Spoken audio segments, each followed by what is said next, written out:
And I'm giving myself tiny pours. I'm drinking. You're not driving anywhere. Yeah. Oh, All right. So here's a question. We'll do it on video. Yep. Because I have a question. So as we're sitting here sniffing our new whiskey, Julie, can you tell us about this particular one? Though they look similar, they are different things. They are. So this is the new one. The new one. It's called the Overture. It is from the same distillation as the Prelude. It was aged 7 months longer. So the Prelude was aged 2 years, 8 months in the world's finest barrels. The Overture is 3 years, 3 months. Obviously, it's from different barrels. It's a 30-barrel dump that we did back in April or May. And it is also at barrel strength at 109.4 proof. What is the fermentation process? There's a lot of people that don't know how bourbon's made. Oh. So go from like the process. Sure. Picking the grains that you use Yes. to that whole process. Let people know how is bourbon made. Okay. So you have to decide a mash bill, and the mash bill is purely what percent of the grains you're going to use. And some people are very secretive about it. We are not secretive. That's one of our pillars, is to be transparent about everything Nice. that we do and where our product comes from. We think it's good to educate, and it's good for people to know where their product's coming from. So the mash bill, so you literally put grain into a mill and grind it up. And that's just to start breaking down the huge carbohydrate chain, starches. And then you cook it. You put it in a cooker, and that's even further breakdown of the carbohydrate chain into more simple sugars. Mm-hmm. And then you take that and put it into a fermenter. And usually you add yeast. And we pick a yeast strain that's compatible with the flavor profile that we're interested in. So Because you just can different change those. proprietary yeasts, and this one goes good with this, and Yes. you choose that from there. Yes, I actually took a class from a guy that has a PhD in yeast at Moonshine University in Louisville. So we were able to taste. He owns a company. Moonshine If University. there's Yes. ever a Right? college I should have went to, Yeah, well, goodness gracious. That's a real place. Yeah. Like, is it like Hamburger University? Is that a real place too? I it's a just little got- more legit I than just came up that. with like 8 political jokes I have to keep to myself. It's like 1 to 6 day classes Okay. about spirits, heavy in the whiskey because it's in Louisville. Sure. But the fermentation class is from this guy, Pat Heist, who started a company called Firm Solutions. So he has a bunch of different yeasts that are for the whiskey and other spirits, and also even for fuel alcohol industry. So like yeast that can go for any kind of fermentation. He's got a gazillion strains of them. So he did a class where we could taste, what this yeast tastes like with X, Y, and Z. And then I also just did a lot of like, hey, what would you do if you were me, to figure out which yeast I was going to use. So fermentation tanks, is it a closed environment? Is it a temperature controlled? Are they stainless steel, pine? What do you Stainless use steel, open tanks. Some places have open and closed. Mhm. Most of them are open. The Climate ones controlled or open air? open, I mean, it's in a big giant room. Mhm. I don't know if the climate's controlled. And Like I are think it's like- they open to where the wind just blows through? yes, I mean, it's definitely well ventilated because of the CO2 coming Sure. off of it. So yeah, well ventilated. So that, fermentation might be 72 hours. Okay. And then, so that's where distillers call beer producers quitters, because you basically have a beer at this point. Right. And that's mesto, right? Is that what they also call it? Is that what it's called after it's all been distilled? After it's been I mean, distilled. no, after it's been fermented? I don't know that term. I've heard of it, but I'm not sure if I can define it. I think that's what it is, but Okay. I'm not for sure. Okay. That's why I was asking. Check your dictionary, Fred. Yeah, Fred. will have Fred, some get back to us. I was like, it's not tequila, finally. Oh, for sure. This is Fred's favorite So episode. then you've got it fermented. The yeast is all dead. If I'm not mistaken, I thought the yeast went to the bottom, but the dead yeast goes to the top, right? Hmm. And then that's pumped out of there and filtered, and now you're going into some form of still, correct? Yes. So what the yeast is doing is breaking down the sugars, turning it into alcohol and carbon dioxide, and then the yeast eventually kind of fizz out, die, and then yes, you put it into a still. And the still is basically just heating the product. Every ingredient that's in that product has a different boiling point. So the lower boiling point things, which are come off in the first drips that are coming through, it boils, becomes a steam, and then it condenses again and drops down. And then what you're collecting is called heads, and it's like the things with the lower boiling point. You want to get rid of those. Cut the heads, Cut the heads. keep the hearts, cut the tails. Yes. Hearts are the good part. Wow. The tails, you want to keep some tails because Sure. that's good for like flavor and Right. nuance, but the heads are bad. You want to get Copper rid of the heads. still, pot still, stainless steel, column still, Column still for us, copper. more than 5 plate column? Yes. How many plates? do I you have? don't remember. He's not just a tequila person, everybody. Because this is not my distillery. This is a State contract. contract, sorry. I'm contract distilling, which by definition for our watchers is I decide exactly how I want my product made, and someone agrees to do that. They own the equipment, but I'm telling them what I want, how I want it made, and then it gets made, and then we sit and wait and wait and wait. Where if you're sourcing, you're buying a pre-made product in a barrel that someone else picked, Sure. and you're just taking it and you're blending it or putting your label on it and going. And we didn't want to do that. Nothing wrong with that. I drink a lot of sourced whiskey, Sure. but we decided You're in with control contract. of the process. This Yeah. is yours. You're choosing instead of just getting that barrel. Yes. Did you say it's a copper still? Okay. Yes. What happens after it's done distilling? How many times do you distill it? On a column, it runs through. It's Right, programmed because each such. plate kind of like They do have a doubler, which helps Double it. get a higher alcohol content out faster. I So, don't know if that's like, the right word. some spirits are twice distilled in copper pots. So you cut heads, cut tails, Yeah. and then do it again and cut more heads and more tails. Yeah, and a pot distillation, you wouldn't want to stop at one. You'd probably want to do it. Okay, cool. That's very awesome. Question. I don't think you've already answered this. So from start to finish, this bottle right here takes how long? Let's say production of that was ended January, went into the barrel January 1st, 2021. Okay. So, I mean, we had to have a contract in place and stuff, Yeah. months in advance. So we got on the schedule. Production time was, you cook, you mill and cook on one day, you ferment for 3 days, you distill one day, and barrel probably soon thereafter. So let's say that was the last week of December of 2020. And now you just get to sit and wait if it's going to taste good or not. Oh my Yeah. gosh. Yes, and How nervous were you of wondering, gosh, is this going to come out the way we want to? I was really nervous when we just did our first distillation and we had distillate, like the new make. White dog, right? Yes. Sampled it and like, okay. And we sent some to our blender. And she's like, okay, this is flawless. So that's good. Oh, that's and the barrels are good because they're great producers. So we know they're probably not going to have any faults in Sure. it. I guess it'd be different if you just opened your own distillery and Yeah. now you're running your first run. Yeah. See Now how you're this gonna wait. goes. You're going to wait 5 years to see if this is any good. No, but you definitely want to taste along the way, make sure it's Sure. going in the process that you want it to go. And if you have the ability to change some of that up, you could. Like, there's not much you can change once it's barreled. Sure.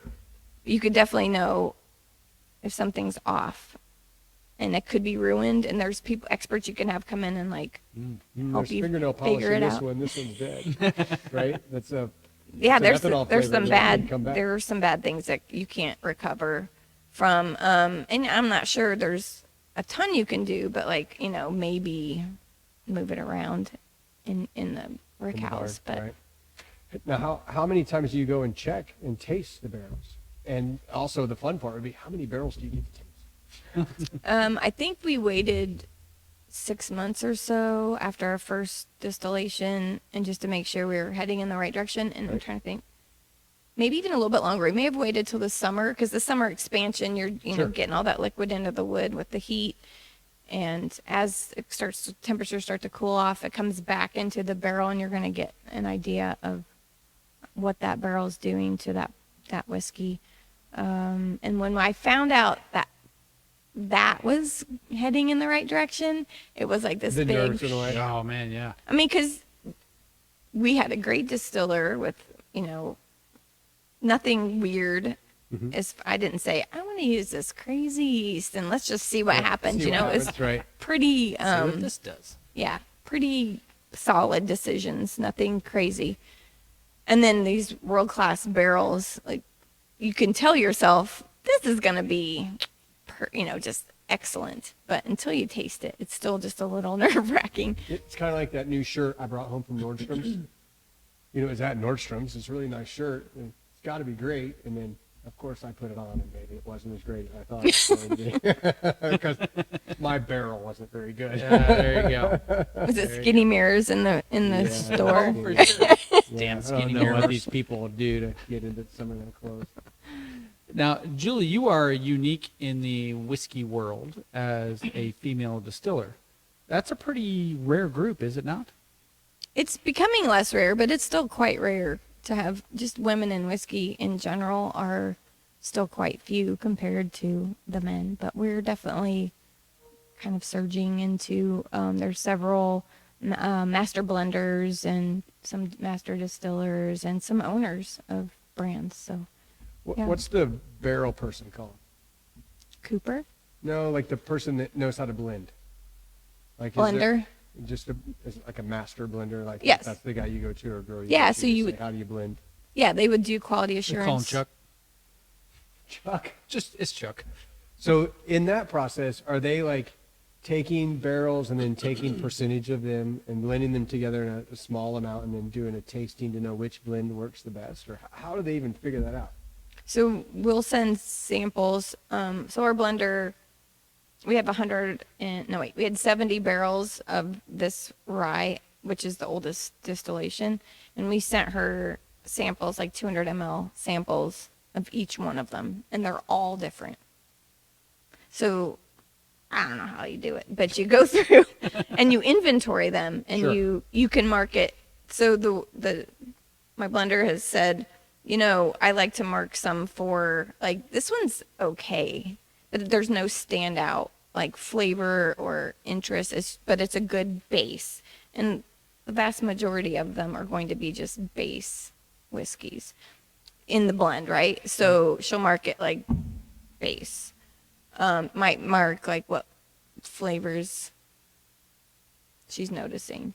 And do that for 70 barrels. And then, so when with our blender that did these, who's not going to be our blender for our future blends, but I said, I want about a 10 barrel blend, and it's all of the barrel. Mm-hmm. So it's equal, Of each one. ratio. And she sent me 3 samples, and we tasted them over Zoom. And I'm like, let's do something with this one. Wow, that's fantastic.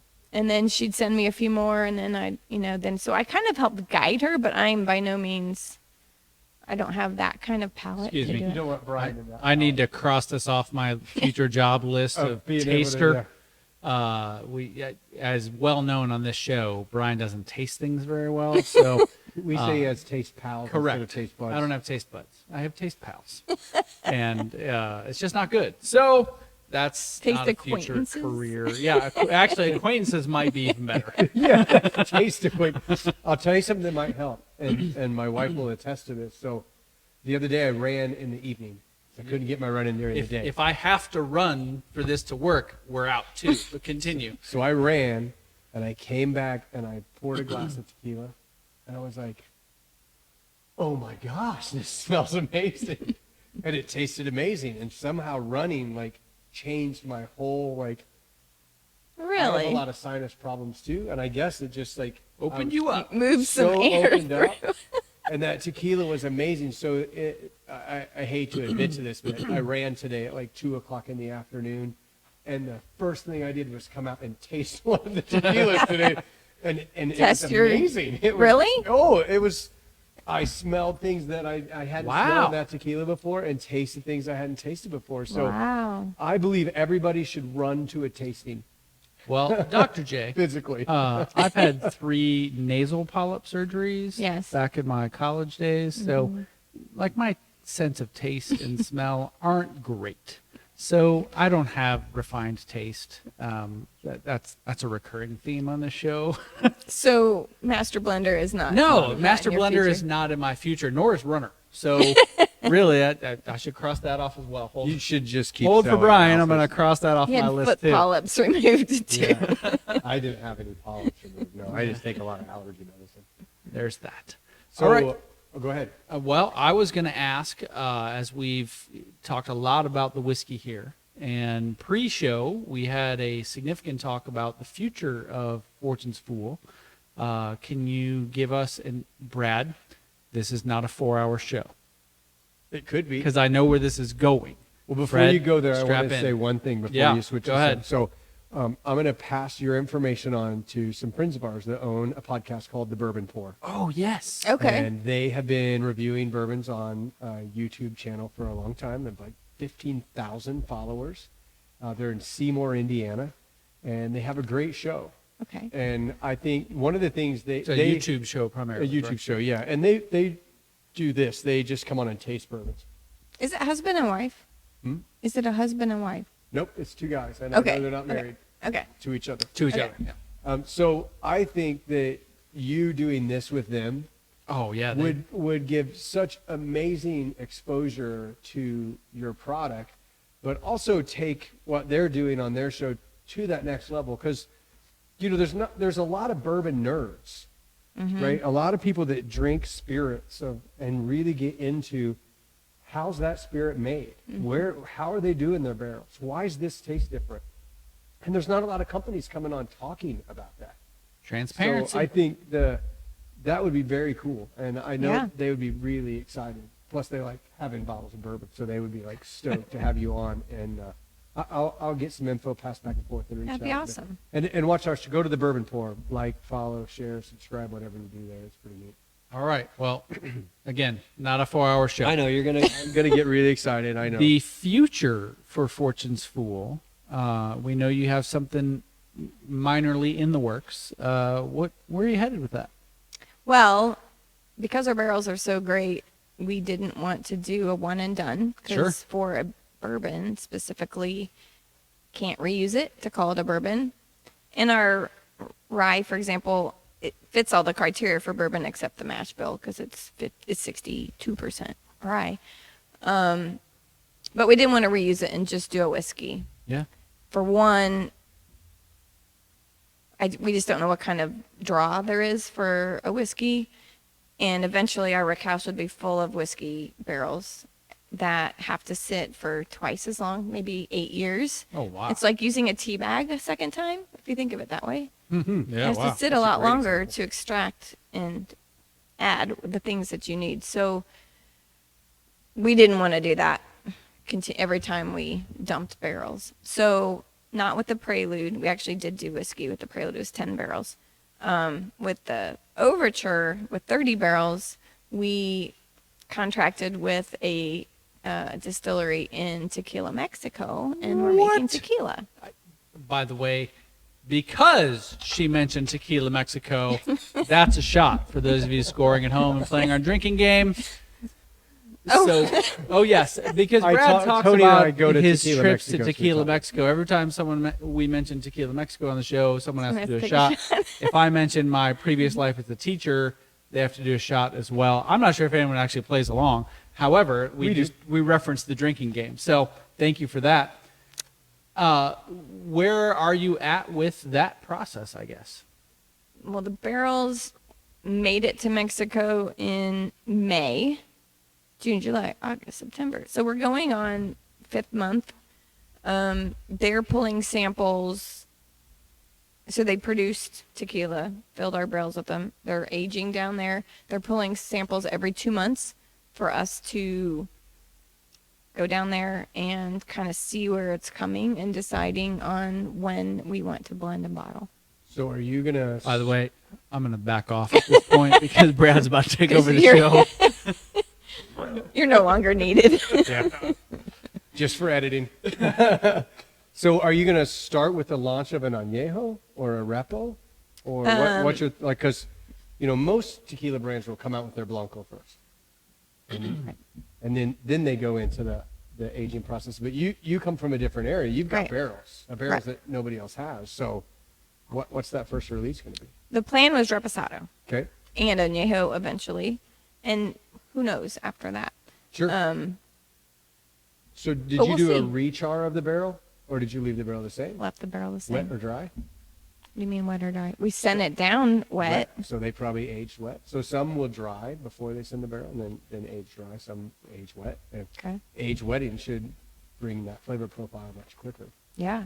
Hopefully. So did you do a high proof into the barrel to take care of that angel share, or did they do a 40 into the barrel? So I think I know what you're asking. When we did the full dump, Mm-hmm. and then before, as we were prepping the barrels to go to tequila, they had a very specific recipe. Yeah. We had to pour a certain amount of our product back in, Okay. and then I think equal amount of water, Okay. And then ship with that in and there. ship with that in kept them there. wet. Yeah. So they do that with cognac barrels that get sent, and also wine barrels that get sent. They'll put some product in. That way they're wet when they come, and they haven't lost. And it is the product, but it's diluted. Sure, absolutely. Some of that flavor profile. But no, I mean the tequila that went in. Oh, So oh. they high proof into the barrel, and they're going to deproof down to 80 or 40 ABV. Yes. And you lose some in the barrel, just like bourbon. I would imagine. Angel share. I would imagine higher. it'd be You lose more there than here, because of the heat, in the humidity. but because there's already like a devil's cut and already like pre-used, does that not reduce the percent? I know that they talk about how you lose more in tequila than you do bourbon or whiskeys. And of course, the barrel affects tequila much quicker than what it does bourbon. So your Blanco that goes in, did you get the chance to taste the Blanco that went in before? Yes. Because that's, one of the things we don't drink in the whiskey world is a white dog. I have one up there. Ooh. Oh, there's some really good white dog. Well, that one was But rough. it's not something that we really put out there and market, a white dog. But if you think a great tequila starts with a great Blanco, Right. and then that barrel, and how that barrel affects that tequila, it's got to be good tequila going in for it to be great tequila coming out. So that's pretty exciting. It is, and I would say I still have a lot to learn because obviously whiskey was my passion, and it was my husband's idea, and I was a little bit like, no, I don't want to dilute my focus. Sure. But he's right. It's the right thing to do. I think it works in a lot of ways. One, it's in the opposite seasons. People drink more tequila in the summer, more whiskey in the winter. It's a way to use those barrels again. It's a way to expand our company so that, we don't have all our eggs in one basket. So Do you have a different name for the tequila, or is it going to be Fortune's Fool as well? Fortune's Fool, That's awesome. different colored label. Sure. Yeah. Of course. That's about it.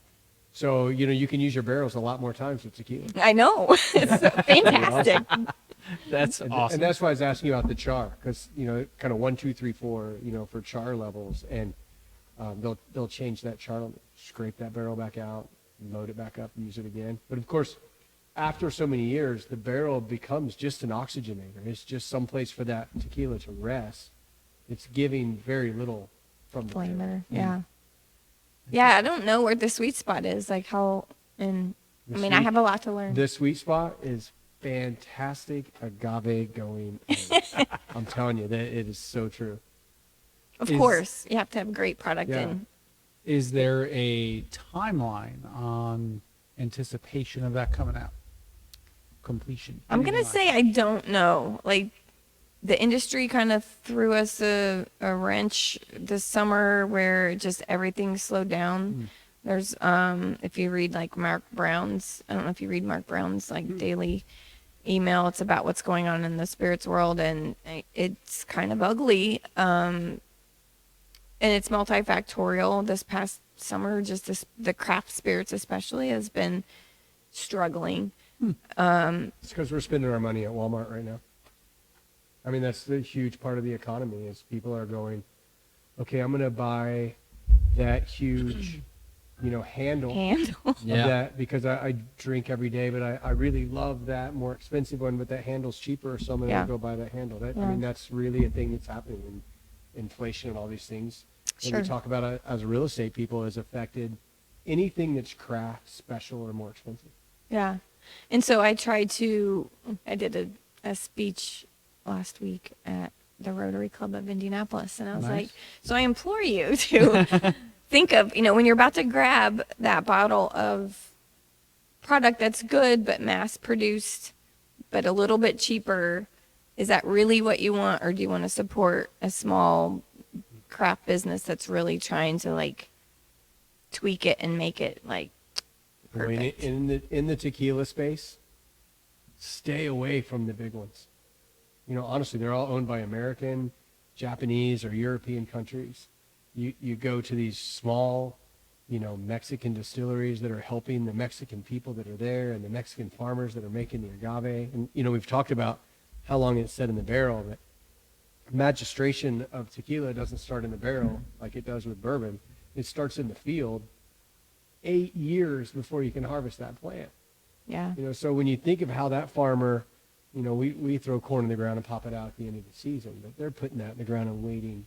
Yeah. We were talking about waiting on the barrel and what it's going to taste like. How about planting that agave and waiting 8 years to harvest it? Man. And then if you take that Blanco and you're going to put it in an extra añejo and waiting another 3, 4, 5 years, Jeez. now you're in the Scotch years, of a barreled for 20 years before you taste it. Man, it's phenomenal. So And a I'm lot of those, excited about you entering the tequila world. That's as you said, a amazing. lot of those big name ones have a lot of additives in it. Additives, 2- and 3-year-old agaves run through a diffuser and turned into a muck and then cooked for an hour in a high pressure autoclave, and then we'll add everything back for flavor. It's ridiculous. So It's ridiculous. I mean, I love the craft side of bourbon and whiskeys. I think it's really awesome. I don't like craft beers because I can't drink them. I'm gluten. I have a gluten problem. That's horrible. And I tried a gluten-free beer, and I figured out how they make those. They only make them in the winter, and they collect those mats in front of Walmart, and they just ring that into big giant bottles, and then that's what it tastes like. It's so nice. And if you're a gluten-free beer company that makes this, I'm sorry, but send me one that I like. And I want you to test this. yeah. Go for a run. It's got to be worse. That's all I can say, because it's going to open up that right. flavor It's gonna profile. notice. Like, I didn't even know they put socks and feet in there. It's amazing. It's horrible. It's amazing. Yeah. So Okay, so for those looking for Overture, because it's new, newish, where could we find that? Because I've seen Fortune's Fool in lots of places, Overture less as much. So where might we find that? Crown Liquors, they're A stores. Big Red Liquors, specifically, they're A stores. Is that because you're an IU grad? You have to go with the Big Red Liquors? No, Every because time I they hear- own 8 million Every time I hear stores. Big Red Liquors, all I think of is IU. You know, when I went down and did a tasting at the one on College last fall, it was like I was coming home. I was like, come full circle. Right? I'm on Kirkwood Avenue. here in my college town. Your picture was sampling still up whiskey. behind the counter. Don't sell to her. Yeah. What's the big Purdue liquor store? There ain't one. But fortunately for Purdue, It's called Harry's. they all grow just- all the corn. That's true. They In grow Purdue, all the they all corn. just go to Harry's. Okay, so I'm sorry, I cut you off. So Big Red Crown, Liquors. Big Red, Total Wine finally picked up the Overture. okay. They had had the Prelude, and we've been sold out for a long time on that from the distributor. So it's still out there in stores. You got to go looking. You can message me if you need a bottle. I can find it. Oh, Because there's not, when it's gone, it's gone. We're doing one-offs. Everything's a one-off. okay. So Total Wine, I believe they're placing an order next week. So I'd say in a couple weeks, I'll have all five, I think. How many states? We distribute in Indiana and Kentucky, and then you can buy online to 46 states and DC through Fantastic. a third party. Very Yeah. nice. Yeah. And I know you have social media because I've tagged Fortune's Fool on Instagram. Yep. Are there other places besides Instagram to find Fortune's Fool? Facebook, LinkedIn, and that's it. That's okay. That's enough. That's it. Good. Yep. Transparency in the tequila world is like the biggest thing. It's the thing that we talk about the most with Tequila Matchmaker and the Additive Free Alliance. And bourbon, I don't hear that a lot because bourbon it's bourbon. You don't know about additives that are put in. I know companies do. There's big rules. You're not supposed to put anything in. Right. Yeah. Not Is there any supposed to. percentage that you can sneak it in without None. getting caught? Nope. So you I mean, but I don't know who comes and tests that. well, in the tequila world, nobody tests it. So an independent company, an independent non-for-profit group called Tequila Matchmaker did. Yeah. And they've created this whole thing. So if you can put that bourbon in front of a whole bunch of influencers' hands, probably for the cost of a bottle of bourbon, it'll probably blow it up even more than where you're at. Yeah. I mean, we need as many people as we can get. Drink up. Drink up, folks. What does it say? Raise a glass and raise the bar. That's right. There You go. definitely raise the bar. I mean, there's a lot of bourbons over here, and I don't know. I don't drink a lot of them. Like I got into this pace where they all really tasted the same to me, and this one doesn't, and that's why this one's been pulled down. And I know that's why Chris. Yeah. Chris Weatherford. We talked about him earlier. He's like probably the biggest bourbon guy I know, and he absolutely loves it. And it's hard for him to say, dude, you got to try this. This is amazing. Like it really jumps out for him. Chris, go find the Overture wherever it is sold there in Wabash. This probably needs to be at Four Partners in Crime in Wabash, which is a great restaurant, right? They make some great drinks, and it's really a great place for it. All right. And I love a fan, Chris. So if you message me on through our website, I like people that are out there talking the talk, and hopefully there'll be some payback. Oh, nice. That's Look fantastic. at that. I'm assuming that's fortunesfool.com. Yeah. All right. And There you Chris go, isn't even Chris. an influencer He's not. on social media. He's very influential in other areas. That is for sure. Well, on that note, we're going to wrap it up. Dr. J, thank you so much Thanks for for coming out and having me. talking about this. And follow Fortune's Fool. Share this episode. We need to blow this Indiana distiller up and make it a huge thing, bigger than it already is. Fortune's Fool. We're both out. So Yeah, we'll I'm just say empty. cheers to you. Thanks for watching. Next time on Real Estate Makes Us Drink.